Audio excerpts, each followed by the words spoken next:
Greetings, my name is Tommy the Keyblade Master and welcome to my channel, and today I am going to be responding to Alloy7's Gamer's Life about the Oculus Rift and virtual reality and what my thoughts are on all of this. Kind of ironic, this week I turned 33 years old, and I didn't notice that until last week when Nintendo showed off the 30th anniversary of Super Mario Brothers.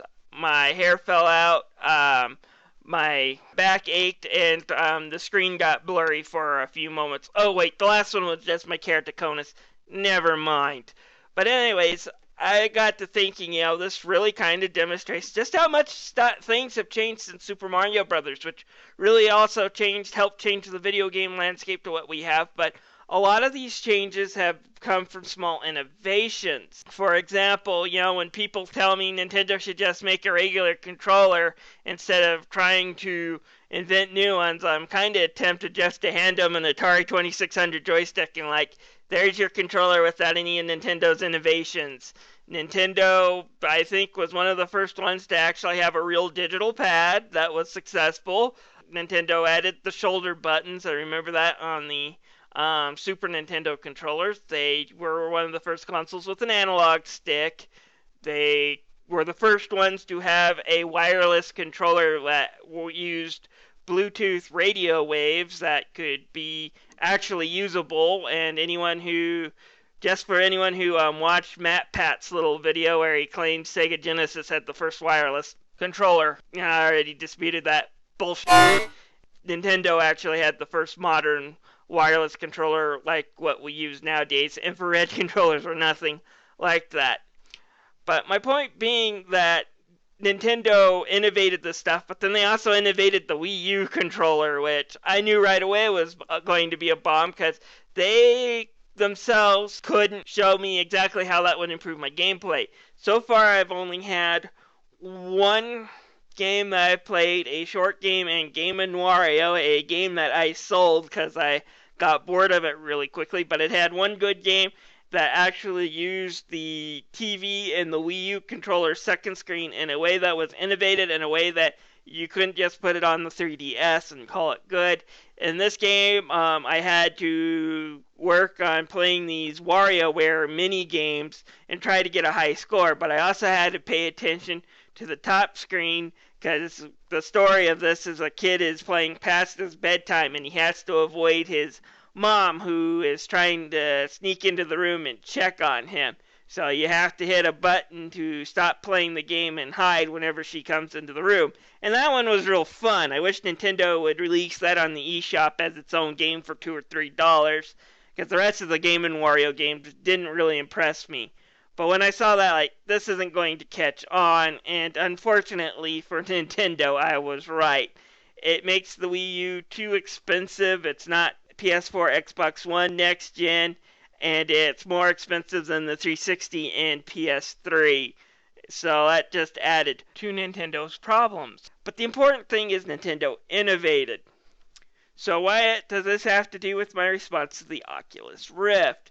Well, the answer is I don't know. This is an innovation that's completely new to me, completely foreign. The last time I tried a virtual reality device was the Virtual Boy at a Toys R Us over 20 years ago. So I don't know exactly what's going to happen with this. I don't know what its effects on gaming. As far as I know, no big series has been announced for the Oculus Rift, and it's not exactly like they can plug that into a YouTube video and show you. They might be able to kind of show you, well, this is the idea behind it, but there's no way they can actually make you experience it until we have this product in our own hands. Now, I have seen previews of the HoloLens, which is a slightly different device, and I can understand some practical real-world explanations. I mean, if you're trying to work on a project, you can fix your car, you can call up your mechanic, and if it's a simple job, you can draw on the screen and show you exactly where to turn, how much, and talk you through it and help you visualize it better than he could before, and that's useful. But I don't know what the effect on gaming is until some real games that I'm interested start coming out for it until we know the price. Same thing with the Oculus Rift.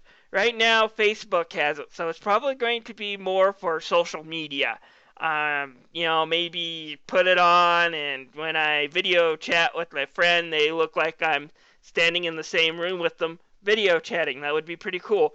But I don't know how you could exactly game. If I get into a real action game, do I have to start really flailing my arms and walking around the room? I could see people getting hurt doing that. So I don't know exactly what's going to be. But it's important that these things are coming out to the market, that people are trying to create and do new things. It's what the free market's about.